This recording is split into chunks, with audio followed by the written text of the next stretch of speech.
Muito boa noite, caro telespectador. Seja bem-vindo ao programa Opinião no Feminino, aqui onde as mulheres marcam a sua opinião relativamente aos temas que marcam a atualidade. E hoje vamos falar de 3 temas que marcam, enfim, o nosso espectro mediático. São eles a detenção de Helena Taipo, o processo da Prima Invest contra o Estado moçambicano e, se sobrar tempo, vamos discutir também o julgamento de Nini Satar. Para hoje conto com 3 convidadas, passo-as a apresentar. Começo por Feroza Zacarias. Muito boa noite, seja bem-vindo ao programa. A Egna Sidume e Fátima Membir. Muito boa noite às 3 e sejam bem-vindas ao programa de hoje. Fátima, começo por si hoje. Vamos falar da detenção de Helena Taipo. Bom, os contornos desta detenção eles já são conhecidos. A minha pergunta é: que significado político, sobretudo, tem esta detenção? Nós ouvimos ontem o provedor da justiça, bem dito, disse que trata-se de um sinal de que ninguém é impune em Moçambique e que este é um sinal de combate à corrupção. Tem o mesmo entendimento? Até certo ponto. Muito boa noite, saudar as companheiras e os caríssimos telespectadores e agradecer por esta oportunidade. Eu penso que até certo ponto eu concordo com ele, na medida em que é um sinal importante, inequívoco, de que alguma coisa está a ser feita pela Procuradoria-Geral da República, que durante vários anos esteve numa situação de letargia, podemos assim dizer, o que afetou a sua credibilidade. E a esta altura do campeonato começamos a ver uma chuva de processos a serem encaminhados para o tribunal. Esperamos que os tribunais tenham a mesma celeridade no tratamento destes mesmos casos. É preciso lembrar que os tribunais contam com uma fila enorme de processos por tramitar, e estes casos podem ser, se calhar, mais alguns desses processos que podem ficar na longa fila de espera, o que pode descredibilizar este discurso de impunidade. Portanto, falar de impunidade só faz sentido num contexto em que há, de facto, pessoas julgadas, e neste caso nós temos pessoas com acusações no caso da Helena Taipo, não é necessariamente... Algumas foram condenadas, mas os processos ainda estão em sede de recurso. Isso. Este é outra parte do processo. Temos casos de pessoas que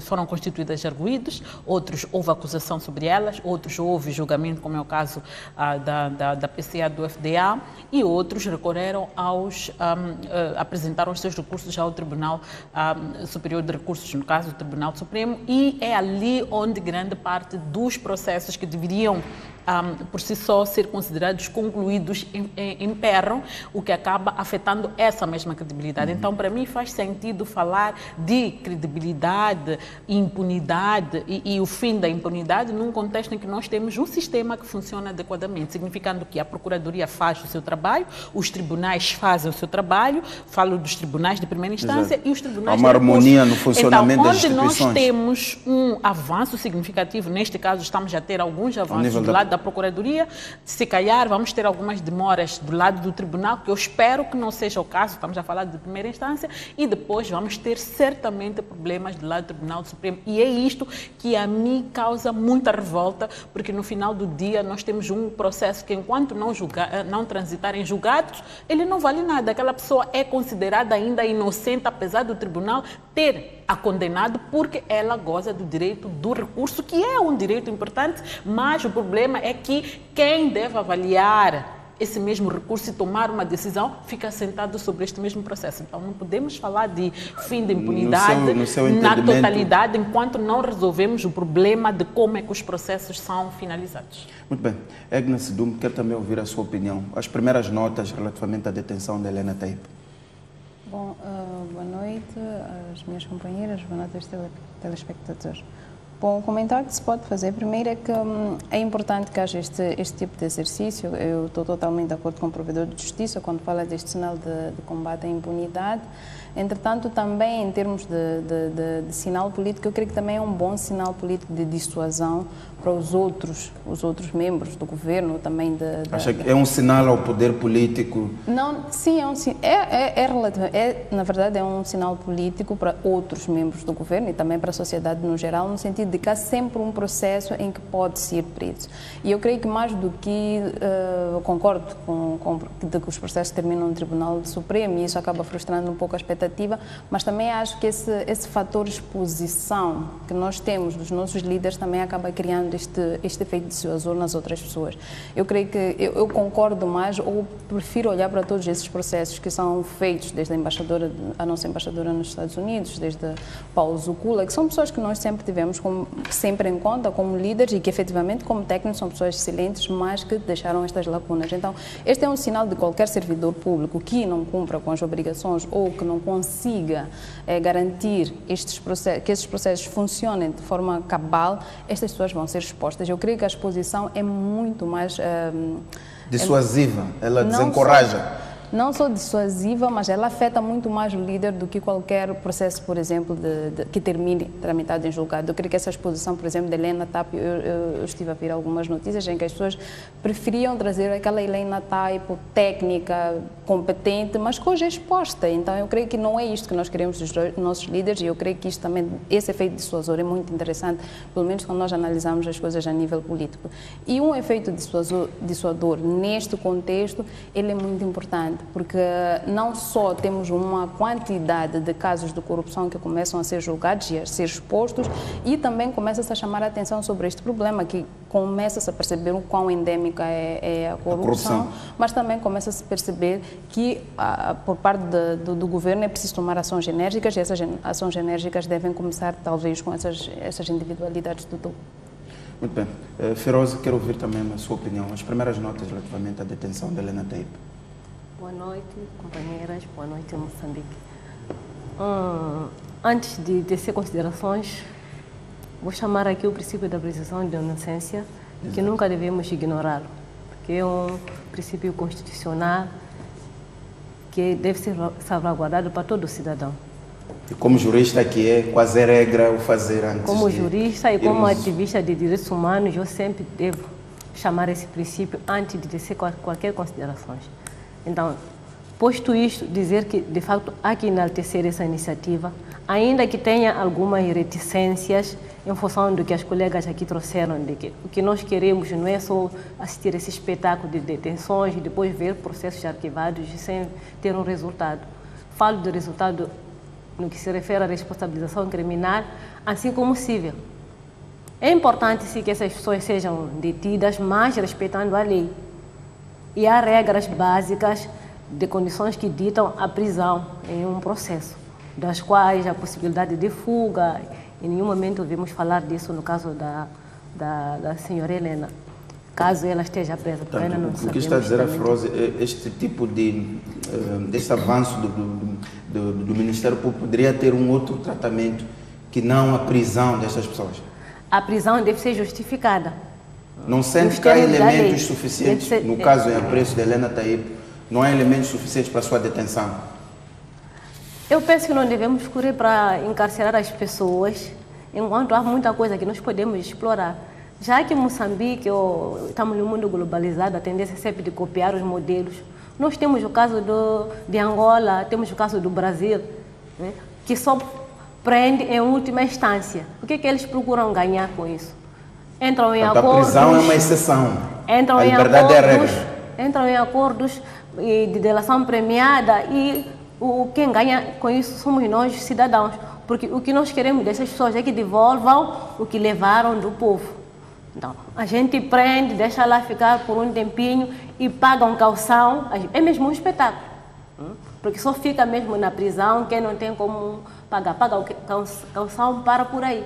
E aquele bolo maior que a gente está atrás dele. Não se encontra. Não se encontra. Então, o que se quer é que se faça a justiça e que a política não sobreponha-se à justiça.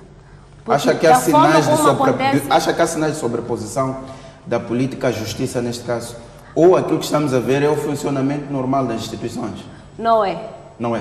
Não há como dizer que é o funcionamento normal das instituições, porque no caso em concreto da Helena Taipo, aconteceu em 2014, se a memória não me falha. Exatamente. Então, esse tempo todo, ninguém parou para analisar, apareceu em Angola a chamar-nos de atenção, ficou agora às vésperas das eleições, é que já estamos a querer correr contra o tempo.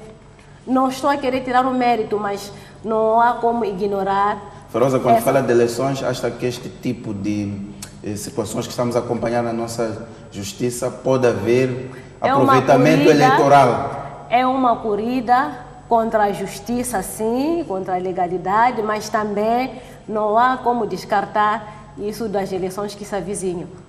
Há também uma intenção de tentar obter ganhos obter a uma partir credibilidade. Daqui. Transmitir a ideia de que se está a resolver problemas da sociedade. Muito bem, Fátima Feroza traz aqui alguns aspectos, queria ouvir a sua opinião. Esta ideia de detenção em detrimento de recuperação dos ativos, e ela traz o caso angolano.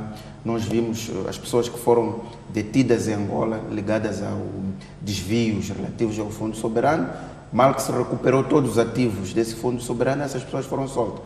A lógica de que em crimes de corrupção o mais importante é recuperar aquilo que se desviou e não, como se disse aqui, o espetáculo das detenções, dos processos, depois das liberdades condicionais, das cauções e por aí fora. Qual é o seu entendimento? Bom, eu penso que há que considerar os aspectos ponderosos e acho que, de facto, há um princípio legal importante de que a privação de liberdade é uma exceção e há requisitos para que isso aconteça, no caso de haver espaço para que a pessoa possa afetar a constituição de provas, e não sei em que medida que a Helena Taipo, em particular, pode afetar a constituição de provas, e quero acreditar que a esta fase já existem provas suficientes, mas se calhar há de ser influenciar as testemunhas, as pessoas a serem arroladas, etc, etc. Ou dissipar o patrimônio. Exatamente, há todo um contexto que é considerado para se tomar essa decisão. Eu não quero acreditar que a Procuradoria tome a decisão de ordenar uma detenção assim, sem mais nem menos. Este é um aspecto. O outro aspecto que eu penso que é preciso nós termos alguma ponderação na análise é esta comparação que fazemos entre Moçambique e Angola, a situação que acontece em Angola. Fátima, não se pode fazer essa comparação. É preciso lembrar que Angola é um contexto, no nosso é outro contexto. Neste nosso contexto, por causa das dívidas ocultas, por exemplo, uma das questões que acontece é que o dinheiro foi buscado de algum lugar, não passou pelo nosso sistema financeiro que era suposto entrar, houve pagamentos de luvas a partir de mecanismos que nós não os conhecemos e nós estamos a ser imputados uma dívida e é preciso recuperar esse valor para devolver a estas pessoas e isentar o Estado do cargo de pagar essa dívida. Isto é uma coisa. E as pessoas que fizeram isso têm que ser penalizadas, não só com a devolução, mas criminalmente em prisão. Porque não há de ser suficiente para aquilo que eles fizeram é grave, é um atentado, é conspiração até contra o próprio Estado. No caso da Helena Taipo, é verdade que ela beneficiou-se de forma ilícita, primeiro recebeu as luvas, portanto, os subornos, pelas empresas que pagaram, que ganharam concursos, tipo uma gratificação. É preciso que esse valor seja devolvido, se calhar não necessariamente a essas empresas, mas que vá ao Tesouro, porque é uma parte que talvez poderia ser parte do projeto. Ganho, exatamente. Exato. Outra é ter recebido ajudas de custos indevidas. É preciso recuperar este dinheiro, mas é preciso também mostrar que a responsabilização criminal, que pessoas em exercício do poder público não se devem portar daquela forma. Em relação ao caso angolano, o que eu percebi é que houve muita gente dentro de um sistema que se beneficiou de bens públicos, que roubou inclusive o Fundo Soberano, é dinheiro físico visível, e o que o governo fez, e é preciso lembrar que o próprio presidente era parte desse mesmo sistema, e uma forma de talvez o ilibar era, vamos entrar em acordos de cavalheiros aqui, no sentido de vocês devolvem tudo o que têm, que vocês roubaram ao Estado, e os que não devolverem, olha a última instância, os que não devolverem, nós vamos entrar num processo judicial para forçá-las e responsabilizá-las criminalmente. Portanto, há uma fronteira que é preciso estabelecer entre o caso angolano e o nosso caso, onde eu acho que isso pode começar a servir se nós chegamos até o fundo do poço, porque estes casos todos que nós estamos a ver, incluindo o caso da dívida oculta, nos mostram que nós chegamos ao fundo do poço. E, Fátima, nós ainda devemos ir para o fundo do poço. É que nessa ideia que levanta a Feroza, pode estar a haver aqui algum eleitoralismo. Concorda com ela e levanta o caso de Helena Taipo, os recebimentos remontam desde o ano 2014. Estamos hoje em 2019 e a condenação, o julgamento só surge agora, a sua detenção. Acha que isto tem a ver com eleições para influenciar o eleitorado?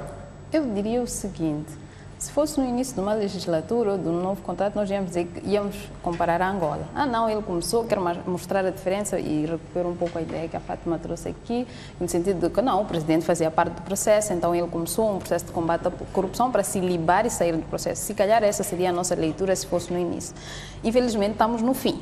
Estamos no fim, então a leitura que se pode fazer num ano eleitoral efetivamente é esta, do mesmo jeito que as pessoas talvez se sintam mais à vontade para discutir o que é que vão fazer em outubro relativamente a todos estes acontecimentos, é preciso perceber que se nós estamos numa situação má, sempre se pode fazer aproveitamento político para ter resultados nas eleições. E quem efetivamente está numa situação de ser reeleito Presidente da República pode eventualmente fazer.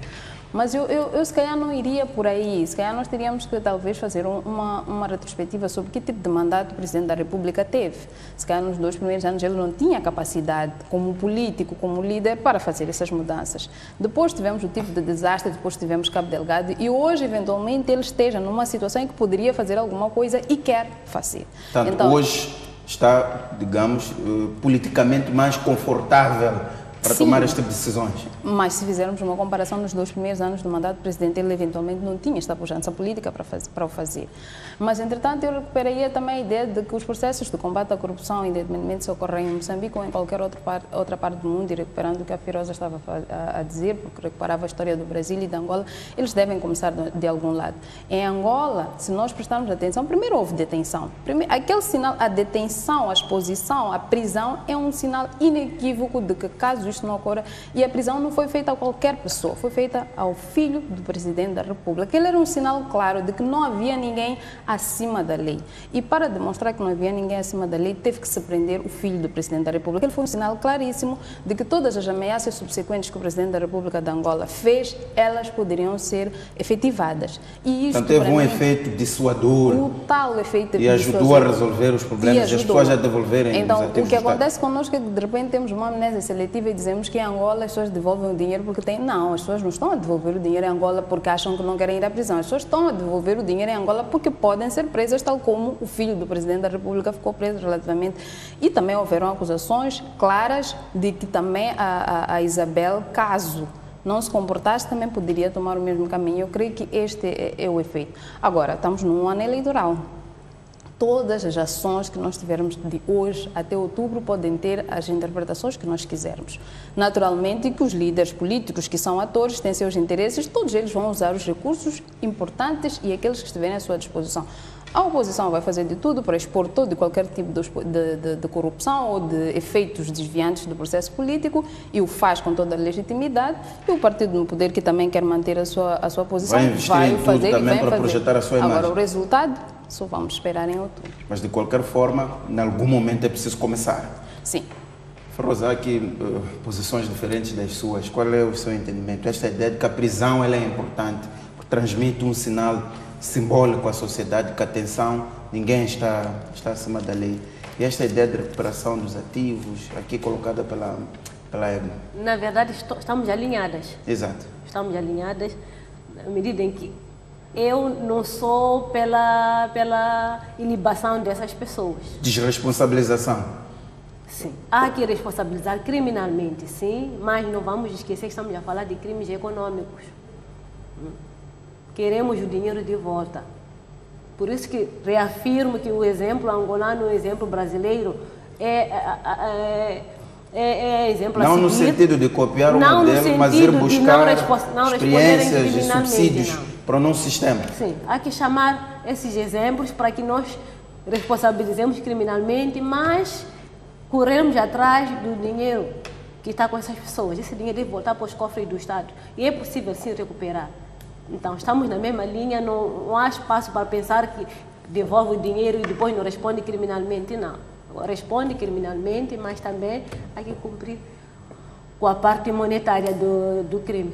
Muito bem. Que é devolver o... EGNO, vamos avançar.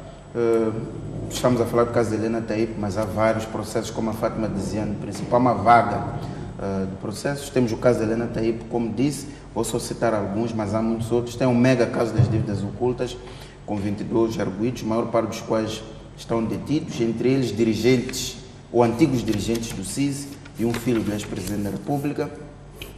Assistimos também à condenação do antigo ministro de Transportes e Comunicações, Paulo Zucula, a condenação da antiga embaixadora de Moçambique nos Estados Unidos, a condenação do antigo ministro da Justiça, Abdul Rahman, a condenação da antiga PCA da FDA, além dos casos de Embraer, aeroporto de Nacala, entre tantos outros, que são casos de corrupção e que estão na mesa da Justiça.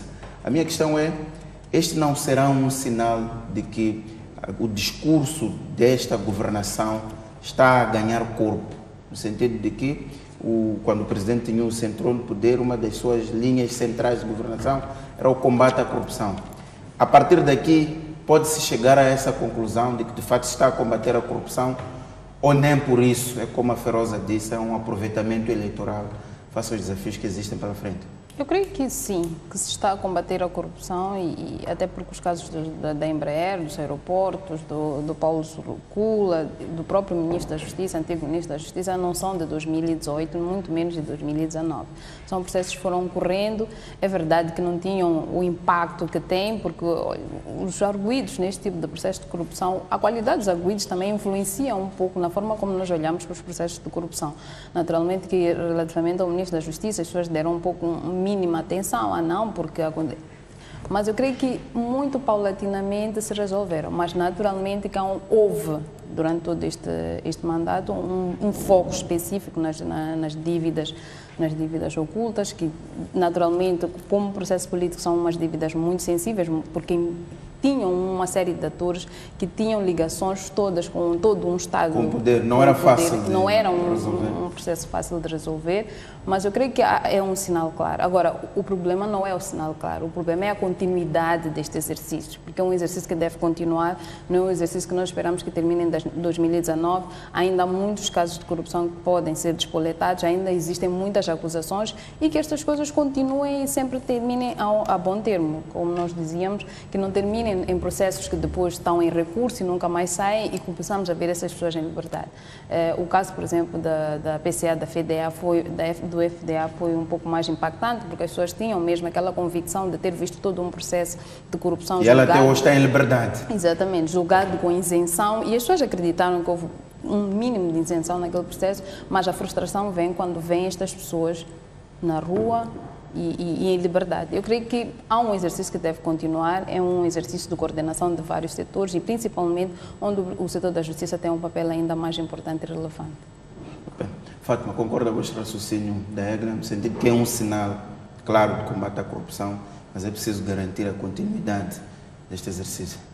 Sim, eu penso que em parte podemos dizer que sim, é um sinal claro e importante no combate à corrupção, mas talvez é preciso voltar um pouco para aquilo que são as promessas eleitorais. É preciso lembrar que de facto nós estamos num ano eleitoral e num contexto em que nós temos um governo descredibilizado, porque teve ao longo desses anos, digamos, certa inoperância em alguns casos por causa dos bloqueios que tivemos do apoio ao orçamento do Estado, por causa da situação tensa em que o novo governo recebeu o país e era preciso negociar a paz e o foco foi dado para a paz, mas esta paz está ainda num processo meio complicado, com alguns avanços e algum amornar e depois de repente volta, mas há outras coisas que é preciso dar às pessoas no final, não é só paz que vai garantir a eleição, é preciso ver outras coisas. Então, num contexto em que eclode a questão da dívida oculta e no início o governo se recusa a aceitar que existia dívida oculta,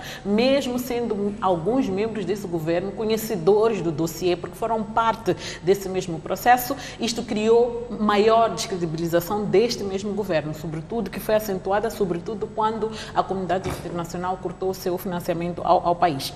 O que é preciso fazer para trazer alguma credibilidade? Depois de ter acontecido o IDAI, tivemos aquelas questões ligadas ao roubo dos bens, etc., que eram alocados às pessoas.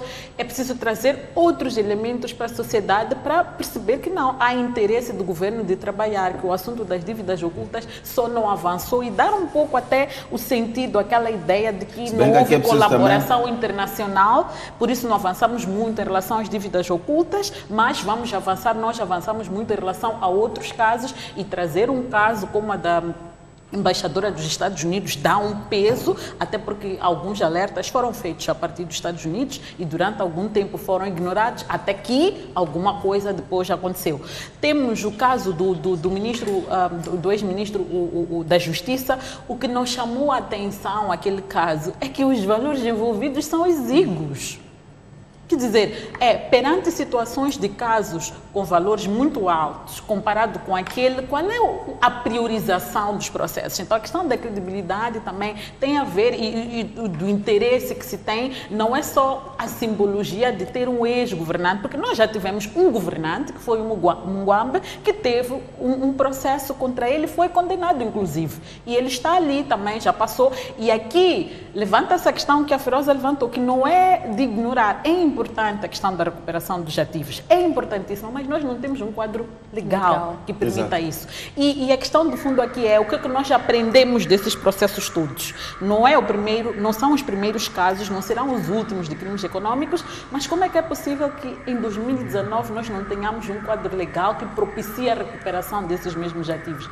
Então, eu concordo que sim, é um sinal importante de combate à corrupção, mas não vejo muita consistência nesse combate à corrupção, até porque se nós formos olhar para alguns casos, nós vemos que há alguma seleção das pessoas que estão lá. Se nós vamos ver o próprio caso das dívidas ocultas, as pessoas que foram constituídas arguidas e algumas das pessoas que foram detidas, em circunstâncias iguais, outros deveriam também estar na cadeia. Então a questão é, qual é o processo à volta que garante que, de fato, Fátima, há vítimas selecionadas? Não haja dúvidas, ou que podem ser vítimas, eles podem aparecer ao longo do processo por serem eles fracos, mais fáceis de demolir do que outros. Então, a questão aqui é que se nós queremos trazer o discurso da impunidade, da justiça, é preciso que o peso dessa mesma justiça seja igual para todos. Não interessa se é a Fátima, se é o Mucipo, se é a Egna, se é a Firoza. Então, aqui se estamos em igualdade de circunstâncias, há elementos ponderosos para todos nós. Então, não faz sentido dizer que o Mucipo vai à cadeia e a Fátima, com as mesmas circunstâncias, fica de fora. Como é que Fátima, o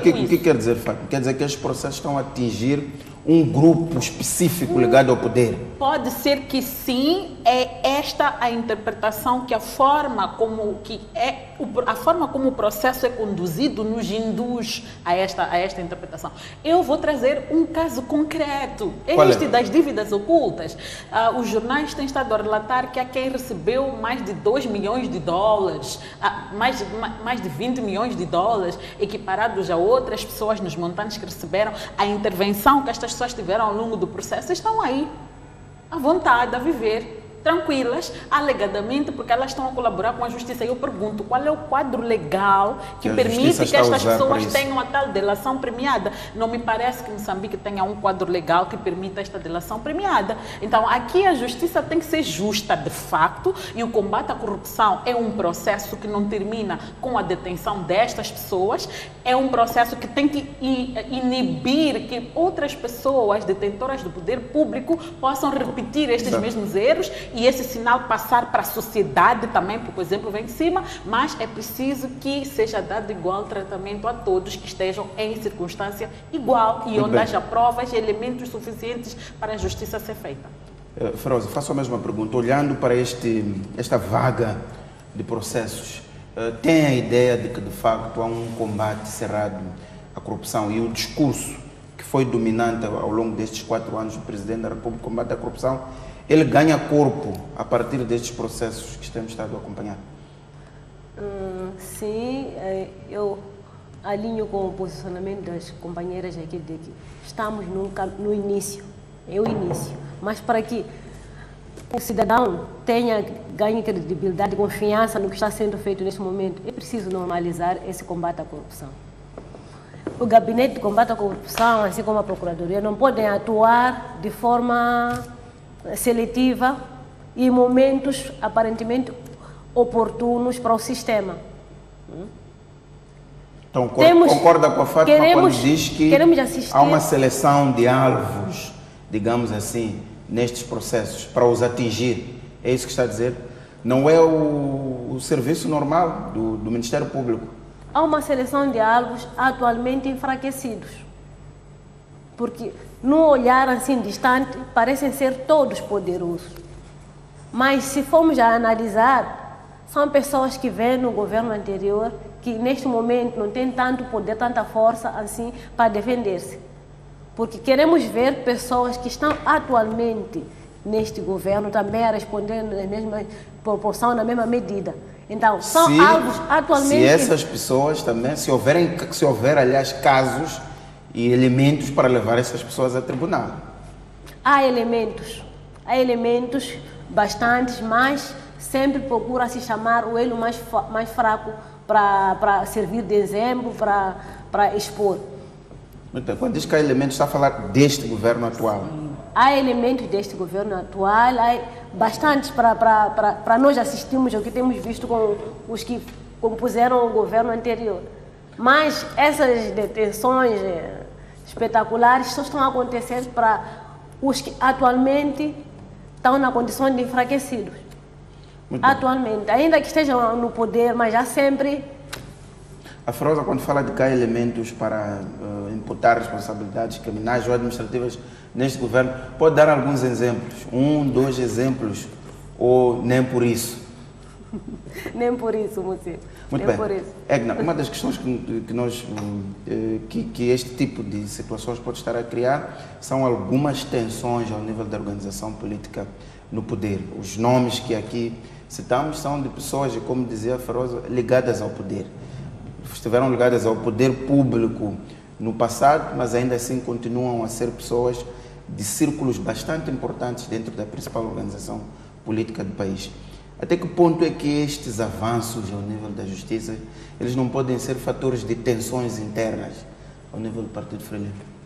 Eu penso que tensões e diferenças dentro dos partidos são importantes porque mostram um pouco a visão que o partido tem e se calhar essas tensões nos mostram que o partido, apesar de ser um partido com alguma disciplina partidária, com alguma organização, ela tem suas diferenças entre os seus membros, entre os diferentes membros dos diferentes governos que nós fomos tendo durante estes anos. Se calhar, se nós queremos falar a nível da organização política, isso tem um impacto talvez positivo, porque ela vai permitir um renascer.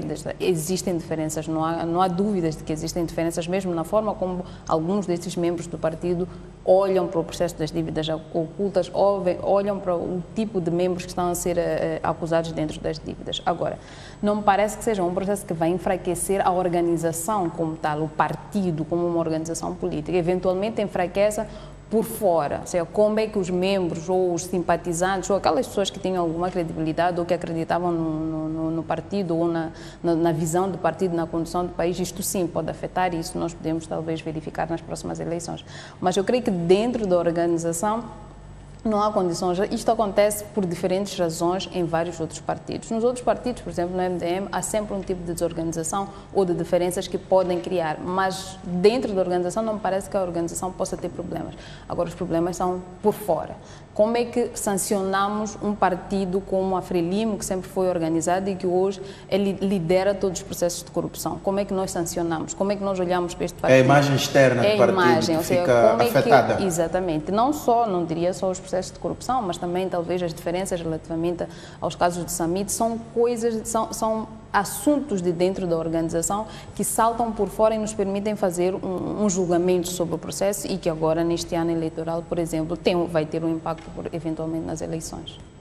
Fátima, que níveis de tensão é que estes processos todos de corrupção ligados a pessoas importantes do poder, hoje fora do poder público, no sentido de governo, mas são pessoas importantes, estamos a falar de membros do Comitê Central e de outras estruturas ao nível do partido, que tipo de tensões e até onde podem ir estas tensões dentro do Partido Frelimo? Permita-me, primeiro só estender um pontinho, que o combate à corrupção não termina nem começa só com as detenções, já que também constranger todos os espaços ou oportunidades que propiciam o combate à corrupção. Talvez tenhamos que fazer algumas reformas legislativas para tornar mais pesadas as penas relativas à corrupção. Talvez tenhamos que fazer elas uma reforma. São leves, no de seu certa entender. forma, são. Em alguns casos, elas são muito brandas. É preciso também olhar para a organização do aparelho do Estado e verificar onde é que há problemas e onde é que nós podemos colmatar. Portanto, é preciso que haja um constrangimento à corrupção. Claro que as detenções, este exemplo, é um grande constrangimento, mas há aspectos práticos que é preciso, algumas reformas concretas devem ser feitas. Em relação ao impacto ou tipo de clivagens que podem acontecer, eu não estou muito preocupada com se as comadres vão lutar lá dentro do partido. Eu acho que isso é um problema de menos. O problema importante é como é que o partido reage a estas questões. Se repararmos, é recorrente que desde o início, todos os casos que foram julgados, o Cambase, o caso Embraer durante as audições, e incluindo a Helena Taipo, tudo foi sendo dito que o dinheiro foi usado para financiar campanhas do partido, foi usado para construir infraestruturas do partido, foi usado para isto do partido. Eu penso que isto é o que mais tem que importar ao partido, no sentido de como é que a nossa imagem fica, se realmente estas pessoas estão a acusar ou a usar um argumento que não constitui a verdade, de dizer que pretendiam satisfazer o partido ou usaram os recursos em benefício do partido quando não o fizeram. Então é preciso que o partido, mais do que ficar a lutar ali dentro, porque esta é da minha ala, esta é daquela ala, é discutir o quão grave isto é, porque é grave de facto. Nós não podemos ter um partido que governa este país com pessoas a dizerem que estão a roubar o Estado que eles governam para poderem se manter. Quando este partido, por ser dominante, ele goza de subvenções que são pagas pelo Estado. Então, aqui o assunto é muito mais profundo. As clivagens que têm que existir é no sentido de aparecer um grupo a dizer nós nos distanciamos destas pessoas e deste tipo de comportamento, mais do que dizer que estão a perseguir o grupo A, o grupo B, o grupo C. É preciso voltarmos para a própria Constituição da República e lembrarmos o que é que a Constituição da República diz sobre os partidos políticos, a postura que os partidos políticos devem ter, a forma de ação, o instrumento que os partidos políticos são. Então, a questão de estarem a lutar entre eles por causa do poder, há de ser natural, e acho que isto não é do interesse para nós enquanto cidadãos. O que me interessa saber a esta altura é o que é que a Frelimo tem a dizer em relação a estes casos das pessoas que dizem que nós usamos em benefício do partido. É preciso vir e dizer não, não é verdade, ou dizer sim, é verdade, e se é não, é preciso sancionar estas pessoas, porque como partido continua a conviver com bandidos, com ladrões, com corruptos. Então este partido é corrupto, este partido é de corruptos. É isto que eu acho que tem que interessar mais aos membros do partido e não propriamente estas querelas de grupos, não grupos, porque isso é mais fácil de lidar do que com este problema da credibilidade do próprio partido. Feroza, tem a mesma percepção da Fátima de que as tensões internas elas não têm muito interesse, mas o mais importante é fazer uma reflexão sobre o problema que é colocado, e o problema é corrupção, que é endêmica. De fato, as tensões devem ser consideradas irrelevantes, porque nota-se que a pessoa, quando é responsabilizada, sempre corre, de fato, para dizer que tem a ver com financiamento de campanhas, como se esse argumento fosse um atenuante ou algo para lhe eximir da responsabilidade. Então, é importante que continuem tensões a nível dos partidos, seja o Partido Frelimo, MDM, qualquer que seja, mas nós, enquanto cidadãos, queremos ver essas pessoas responsabilizadas, queremos que o combate à corrupção não faça parte do nosso sistema. Independentemente de quem for, de que partido pertencer, nós queremos sim a responsabilização dessas pessoas. Edna, esta ideia que a Fátima levanta de que as tensões internas elas não têm muito interesse, e a ideia também de que, face a estes casos que envolvem pessoas ligadas ao partido, é preciso haver um posicionamento ou um esclarecimento. Se bem que quando se ouve a comunicação, muitas vezes o presidente combate a corrupção, será que esta mensagem não é traduzida por estes processos que temos estado acompanhando? Bom, eu se calhar eu olho para o partido como uma entidade abstrata. Não é a primeira vez que nós temos um líder ou um servidor público que diz que fez desvios, que muitas vezes é claro que beneficiaram a si próprio, porque nós vemos a evolução destes líderes quando eles têm dinheiro, e usam o discurso de que foi usado no partido. Para mim, o partido é uma entidade abstrata. E quantas vezes andamos na rua, quantas pessoas arranjam com o seu próprio cartão do partido, se nós temos uma entidade na nossa cabeça que nós acreditamos que é omnipotente, omnipresente, e nós vamos inventando desculpas em relação a isso. Naturalmente que não cabe cabe a mim provar se realmente os desvios feitos, por exemplo, no atual caso da Helena Taibo, foram realmente ao Partido Frelimo. Mas há um discurso recorrente, não só da Helena Taibo, mas de muitos círculos, em que quando se encontram casos de corrupção se usa a desculpa de que foram usados para o partido. Agora, como diz a Feroza, como se fosse um atenuante.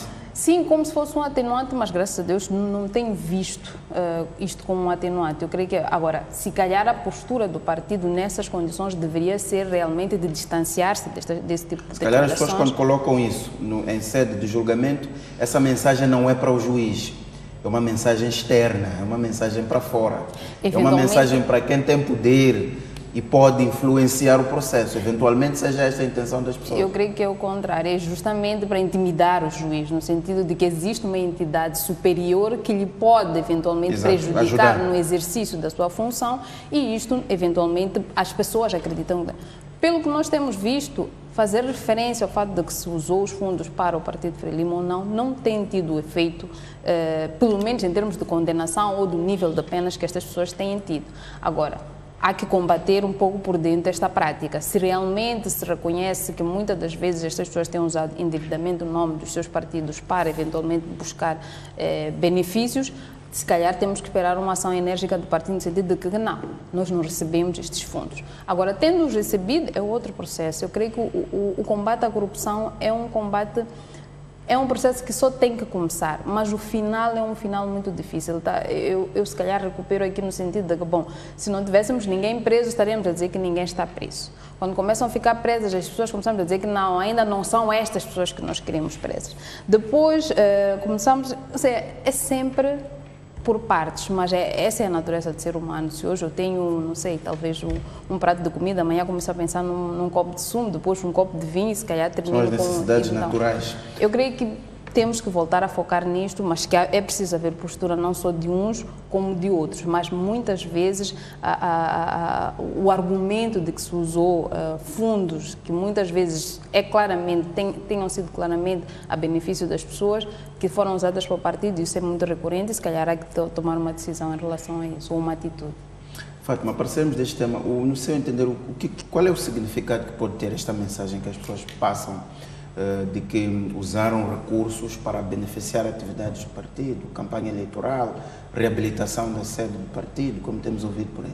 Bom, o que eu acho que acontece é que, infelizmente, parece que a corrupção é uma norma, uma tradição aceite com facilidade no seio do Partido Frelimo.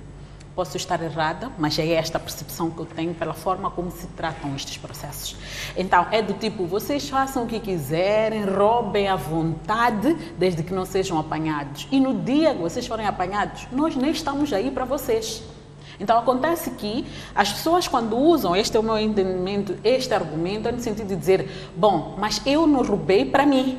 Eu roubei para os outros membros do partido. Por que vocês me estão a abandonar neste momento? E mais, é dizer, não sou a única que roubo e beneficio o partido. Somos muitos. Porque eu estou aqui. Se quer fazer limpeza na casa, limpa toda a casa. Exatamente, por um lado. Por outro lado, é o sentimento de que eu estou a ser abandonado. No sentido de que eu fui o azarado de todos nós. Eu fui o azarado e vou ser sacrificado quando somos tantos que eu os conheço, cara a cara, inclusive os detalhes. Então, me parece que não é tanto no sentido de... Não há de ser dito isto assim no vazio, mas é no sentido de acudam, porque eu não fiz por mim. Então também pode ser até de intimidar o próprio juiz, no sentido de você se calhar até membro do partido, lembre-se que eu estive a trabalhar pelo nosso próprio partido.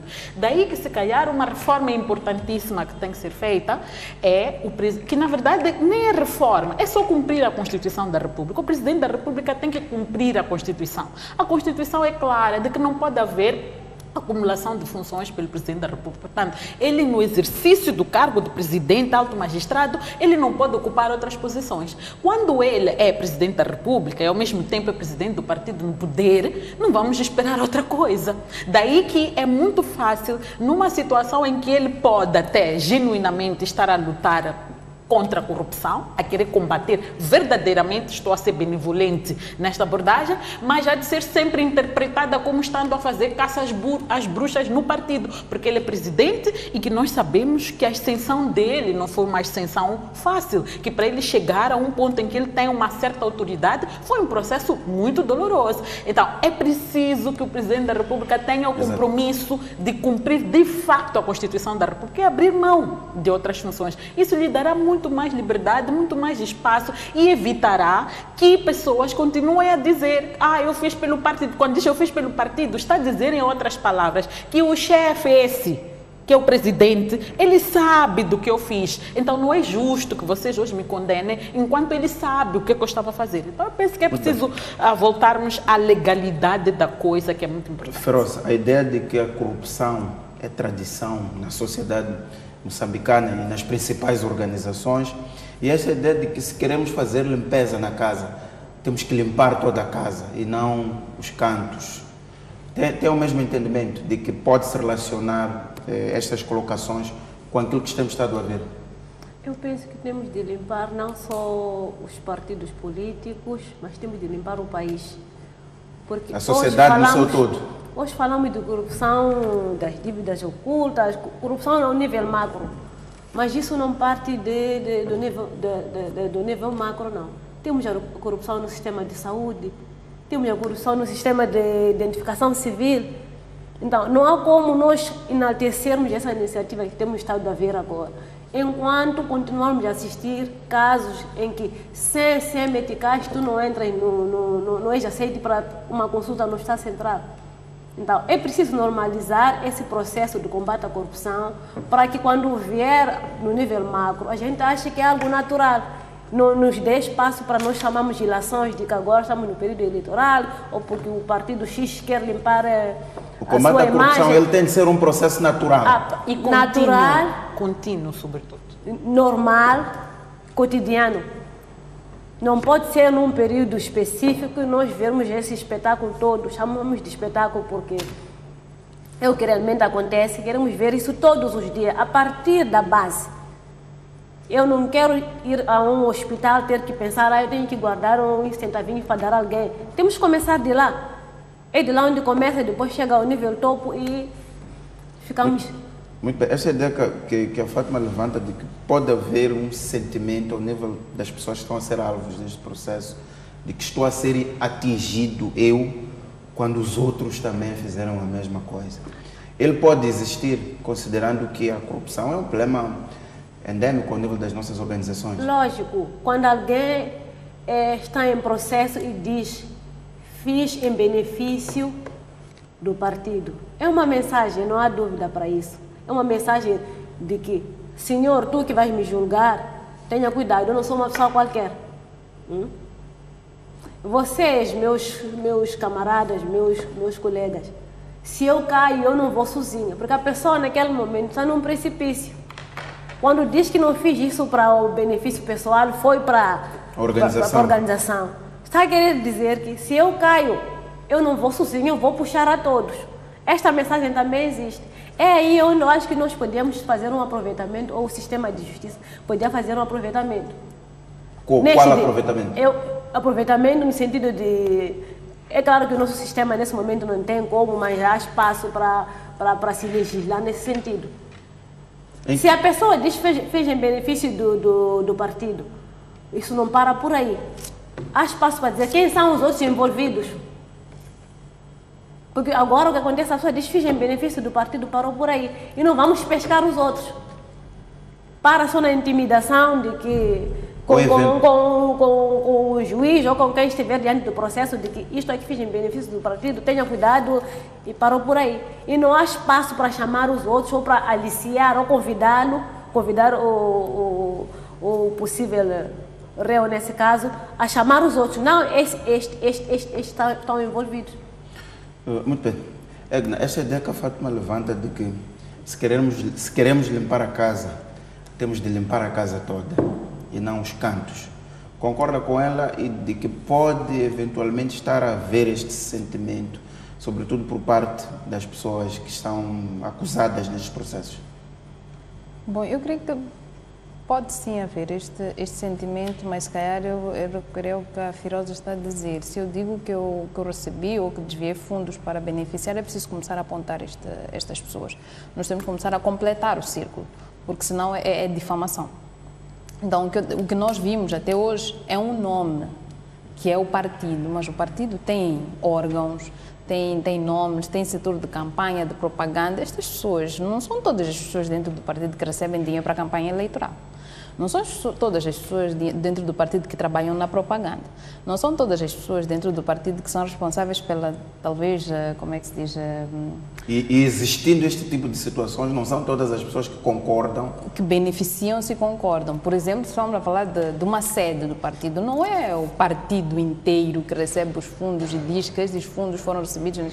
Então, eu creio que nós temos que começar a nomear as coisas, principalmente para aquelas pessoas que efetivamente se dão ao luxo de fazer referência a isto, porque eu creio que muito do que mancha todos esses processos é isto. Nós ficamos na conversa de que ele beneficiou o partido, mas nunca chegamos a quem é o partido. Então, o partido tem órgãos. Se foi a nível da província de Cabo Delgado, ou de Nampula, ou de onde quer que seja, existem órgãos. Se reabilitou uma sede, não sei, em Amatanda, em Buzi, esses órgãos têm responsáveis. Então, eu creio que se nós queremos realmente combater, comecemos a dizer os nomes. Eu dei o dinheiro à pessoa X.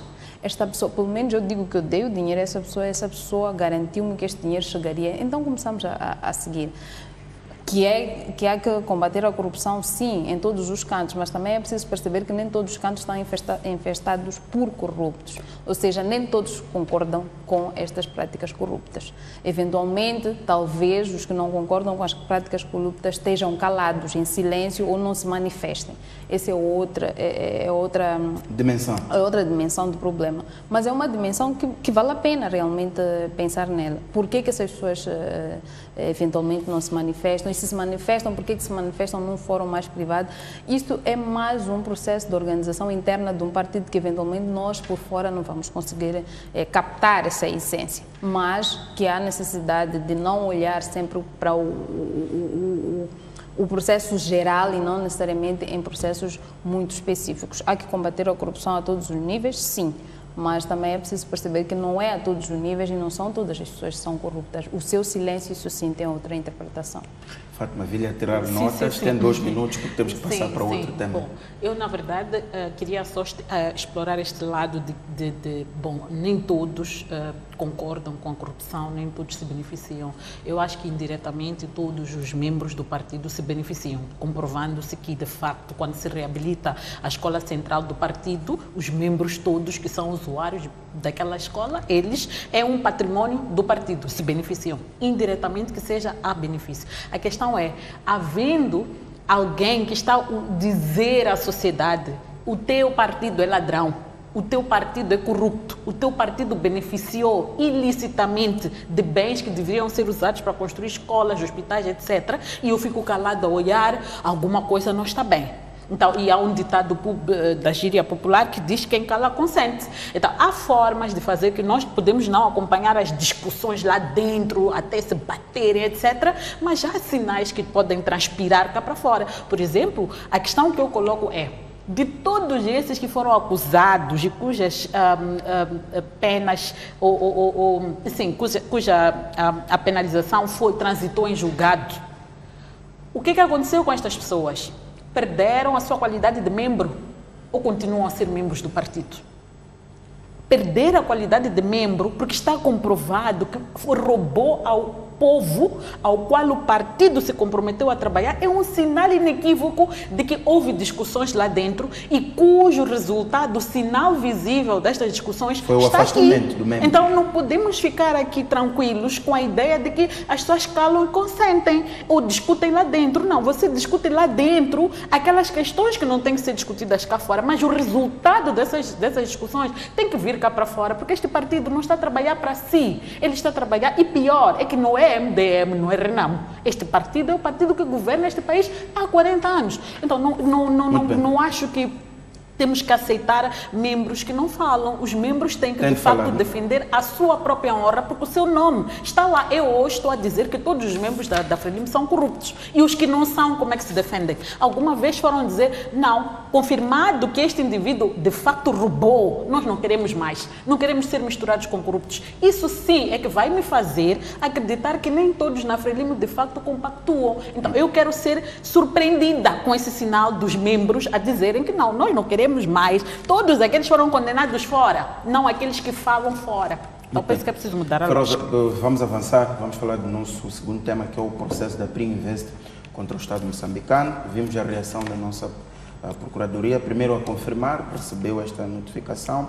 São 2 processos e que vai reagir. A minha pergunta é que sinal e o que significa este processo aberto pela Priminvest, que há um tempo atrás nós diabolizávamos e pensávamos que são, digamos, os arquitetos de toda esta operação da dívida oculta, mas afinal de contas eles colocam argumentos e exigem uma indemnização de 200 milhões de dólares.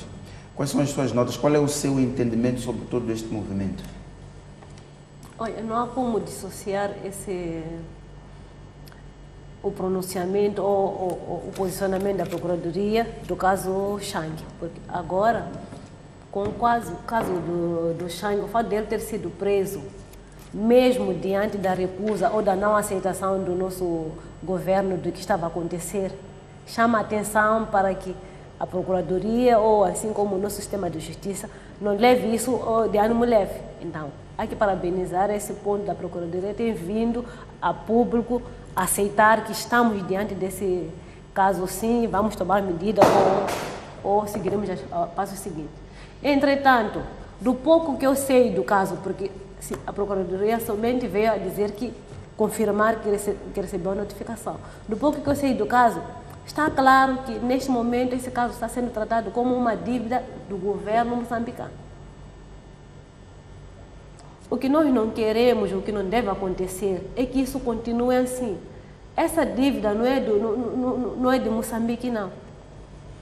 É de determinadas pessoas que, em nome do governo, em nome do Moçambique, todo cidadão, contraíram a dívida, entraram nesse processo. E devem ser essas pessoas a pagar esses 200 milhões de meticais. Não pode ser o governo moçambicano, assim, representando o cidadão a responsabilizar-se por isso. Então, por enquanto, é tudo o quanto eu sei do processo e a minha opinião é nesse sentido, de que nós não queremos pagar mais nenhuma outra dívida. Que seja inclusa na questão das dívidas ocultas e as pessoas que já estão em processo de resposta a caso sejam condenadas, sejam elas a pagar. É esse o entendimento.